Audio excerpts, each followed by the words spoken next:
Pattaya, thành phố biển của những ánh đèn và sự náo nhiệt, nhưng ngay trên đỉnh đồi Pratunak tồn tại một biểu tượng vượt thời gian, Wat Phra Jai. Ngôi chùa này còn được biết đến với cái tên quen thuộc là chùa Phật lớn, nơi thần linh và đức tin hội tụ. Cao 18 m, bức tượng Phật khổng lồ không chỉ là lớn nhất Chonburi mà còn là ánh mắt bảo hộ thiêng liêng nhìn ra vịnh Thái Lan. Hôm nay, chúng ta hãy cùng khám phá nơi hội tụ linh khí, nơi văn hóa và lịch sử được lưu giữ trên đỉnh đồi huyền thoại này. Chùa Phật lớn, hay còn được biết đến với tên gọi thân thuộc là đồi Phật lớn, tọa lạc tại vị trí chiến lược trên đỉnh đồi Pratunak, nơi phân chia ranh giới giữa trung tâm Pattaya sầm uất và bãi biển Johnson yên tĩnh hơn. Tượng Phật trung tâm mang tên Phra Phutta Mahanawamin. Ngôi chùa được khởi công xây dựng từ những năm 1940 đến 1950, thể hiện ý chí và đức tin mạnh mẽ của cộng đồng Phật tử địa phương muốn tạo ra một cột mốc tâm linh bảo hộ. Ngày nay, vị trí đắc địa này mang lại tầm nhìn bao quát toàn thành phố và khiến chùa Phật lớn trở thành một biểu tượng lịch sử và tâm linh không thể thiếu của Pattaya. Chùa mở cửa hàng ngày, thường từ 8 giờ sáng đến 6 giờ chiều và miễn phí tham quan. Điều quan trọng nhất cần lưu ý là quy tắc trang phục rất nghiêm ngặt, du khách bắt buộc phải mặc đồ kín đáo, che vai, ngực và đầu gối để thể hiện sự tôn trọng chốn linh thiêng. Nếu trang phục không phù hợp, chùa thường có dịch vụ cho thuê hoặc mượn khăn choàng để che chắn. Để có được những thước phim toàn cảnh đẹp nhất với toàn cảnh Pattaya và vịnh biển, bạn nên ghé thăm vào sáng sớm hoặc cuối giờ chiều khi ánh nắng dịu nhẹ và khung cảnh trở nên huyền ảo hơn.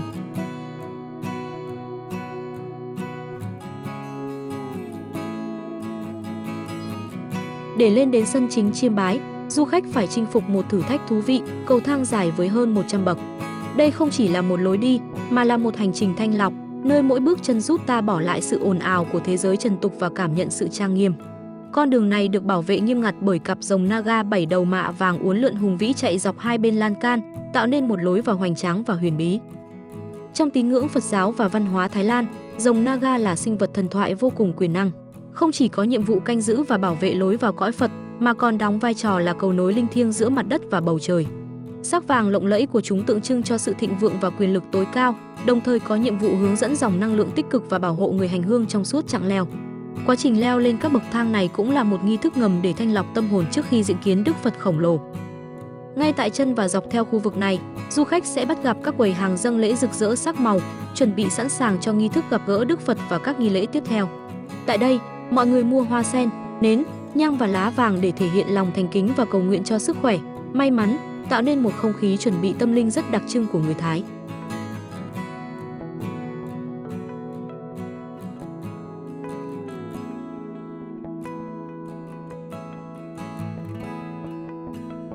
Sau khi vượt qua cầu thang rồng thiêng liêng, điểm thu hút mọi ánh nhìn chính là tượng Phật khổng lồ uy nghi. Đây là bức tượng Phật Thích Ca Mâu Ni ngồi thiền trong tư thế chạm đất, một tư thế vô cùng quan trọng, biểu trưng cho khoảnh khắc Ngài đạt đến sự giác ngộ tối thượng dưới gốc cây Bồ đề, đồng thời gọi đất mẹ làm chứng nhân cho những nỗ lực và tu luyện của mình. Bức tượng được đúc bằng đồng kiên cố và được mạ vàng lộng lẫy từ đỉnh đến bệ, phản chiếu ánh nắng chói lòa, cao khoảng 18 m và rộng gần 10 m ở phần bệ. Kích thước khổng lồ này khiến nó trở thành bức tượng Phật lớn nhất khu vực Chonburi và là một trong những tượng Phật lớn nhất Thái Lan. Theo truyền thuyết dân gian địa phương, vị trí chiến lược trên đỉnh đồi Pratunak đã được chọn để ánh mắt từ bi của Đức Phật hướng thẳng ra vịnh Thái Lan, ban phước lành và sự an toàn cho toàn bộ khu vực. Người dân nơi đây tin rằng bức tượng Phật đã trở thành một người bảo hộ vô hình, xua tan bão tố và dẫn đường an toàn cho các ngư dân trở về bờ. Cảm giác khi đứng dưới chân Ngài thật sự choáng ngợp và bình yên. Mỗi khi nhìn lên dung mạo hiền từ và vĩ đại của Ngài, người ta đều cảm nhận được một nguồn năng lượng che chở và sự bình an thiêng liêng lan tỏa, nhắc nhở về sự tĩnh tại giữa cuộc sống hối hả.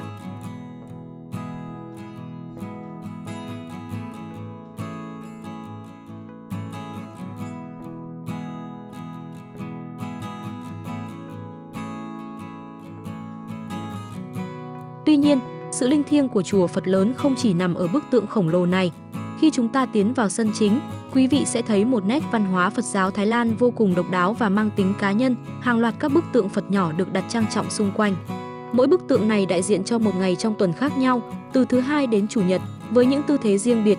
Đây là một truyền thống có nguồn gốc sâu xa từ chiêm tinh học Phật giáo. Trong văn hóa Thái, người ta tin rằng mỗi người chúng ta đều được một vị Phật hộ mệnh ứng với ngày sinh của mình che chở. Việc hiểu rõ tượng Phật ngày sinh giúp bạn hiểu thêm về vận mệnh và tính cách của mình. Chẳng hạn, tượng Phật thứ Hai ở tư thế đứng, giơ tay lên ngăn cản ma quỷ, tượng trưng cho những người có trí nhớ tốt và nghiêm túc. Phật thứ Tư lại có hai tư thế, một cho buổi sáng, cầm bát khất thực, và một cho buổi tối, tư thế thư giãn, đại diện cho sự thay đổi, thông minh và sự cân bằng giữa hành động và nghỉ ngơi. Và Phật thứ 5 trong tư thế thiền định là biểu tượng của sự bình yên, công bằng và học thức. Người Thái đến đây không chỉ để cúng bái tượng Phật lớn, mà còn dành thời gian tìm kiếm và cầu nguyện tại đúng bức tượng ngày sinh của mình, thường là dâng hoa sen, thắp hương hoặc dán lá vàng. Nghi thức này được xem là một cách để tái kết nối với vận mệnh, tìm thấy sự cân bằng trong tính cách và cầu xin sức mạnh để vượt qua những thử thách trong cuộc sống. Sự hiện diện của những bức tượng này đã biến chùa Phật lớn không chỉ là một điểm tham quan mà còn là một trung tâm tâm linh cá nhân sâu sắc.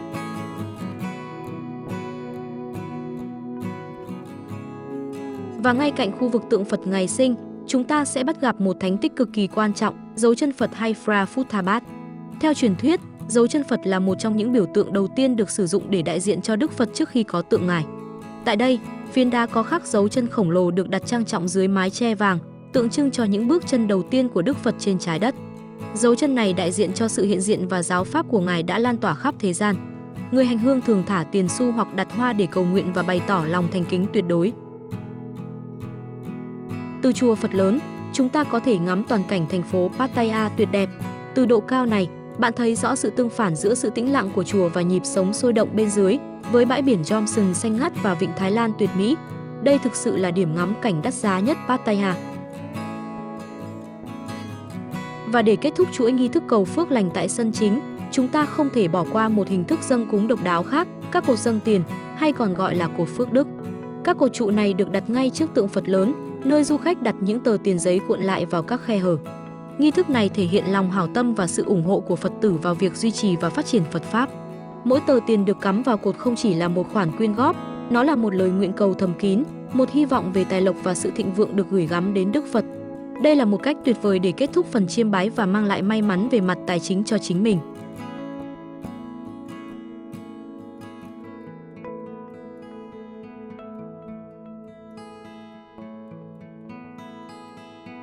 Ngay bên cạnh khu vực sân chính, chúng ta còn bắt gặp một căn phòng nhỏ nhưng cực kỳ trang trọng và đầy màu sắc dưới mái vòm.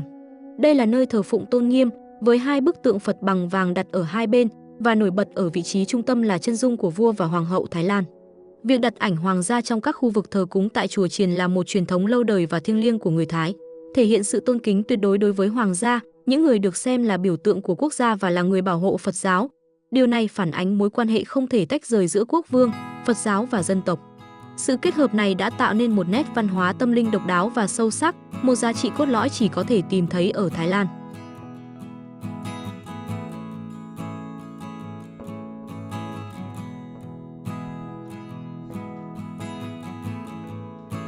Rời khỏi căn phòng yên tĩnh, chúng ta bắt gặp những quầy hàng lưu niệm lấp lánh này, một phần không thể thiếu của các ngôi chùa Thái.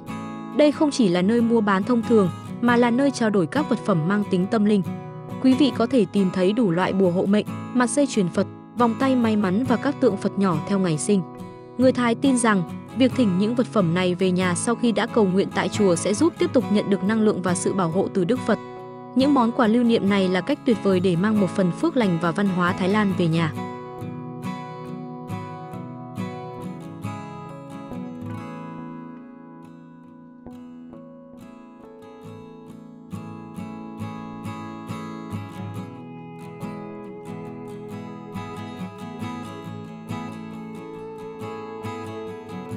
Tiếp tục tiến sâu vào phía trong, chúng ta bước vào một không gian đa chiều hơn, nơi thờ cúng và trưng bày các vật phẩm.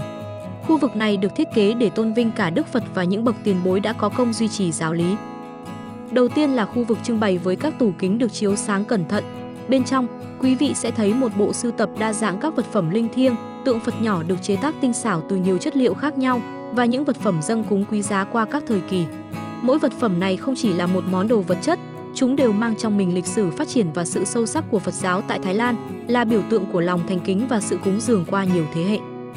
Sau đó, chúng ta đi vào khu vực sảnh nghỉ và phòng trưng bày hình ảnh lịch sử. Đây là một không gian học hỏi lịch sử vô cùng giá trị. Bức tường được trang trí bằng các bức ảnh và chân dung lớn của các vị vua, hoàng thân và đặc biệt là các vị sư lỗi lạc của Phật giáo Thái Lan, hay còn gọi là Luang Por. Việc tôn vinh các vị sư này là một phần thiết yếu trong văn hóa Thái, bởi họ là những người đã dày công giữ gìn, truyền bá và phát triển giáo lý của Đức Phật qua hàng thế kỷ. Việc đặt chân dung hoàng gia và các vị sư cạnh nhau một lần nữa khẳng định mối quan hệ ba ngôi không thể tách rời: quốc vương, Phật giáo, dân tộc. Và điểm nhấn tâm linh cuối cùng của không gian này là khu vực thờ phụng chính, một đại sảnh trang nghiêm và cổ kính. Bức tường phía sau được trang trí bằng các hình vẽ Phật giáo cổ kính, thường mô tả lại các tích truyện hoặc những sự kiện quan trọng trong cuộc đời Đức Phật. Chính giữa trung tâm là 3 bức tượng uy nghi, một tượng Phật chính ở tư thế thuyết pháp và 2 tượng A-la-hán hoặc các vị cao tăng có công lớn như Tôn giả Xá Lợi Phất và Mục Kiền Liên đặt ở hai bên. Đây là nơi các tín đồ đến thực hiện nghi thức dâng cúng đặc biệt và bày tỏ lòng kính trọng sâu sắc không chỉ với Đức Phật mà còn với những người đã dày công giữ gìn và phát triển giáo lý. Thậm chí, du khách có thể thấy một số người thực hiện nghi thức bái Phật theo kiểu truyền thống Thái Lan, cúi lạy chạm 3 điểm, đầu, 2 tay xuống đất, thể hiện sự khiêm nhường và tôn kính tuyệt đối. Cảnh tượng này giúp chúng ta hiểu thêm về chiều sâu của đức tin, sự tri ân và tính gắn kết cộng đồng mạnh mẽ trong Phật giáo Thái Lan.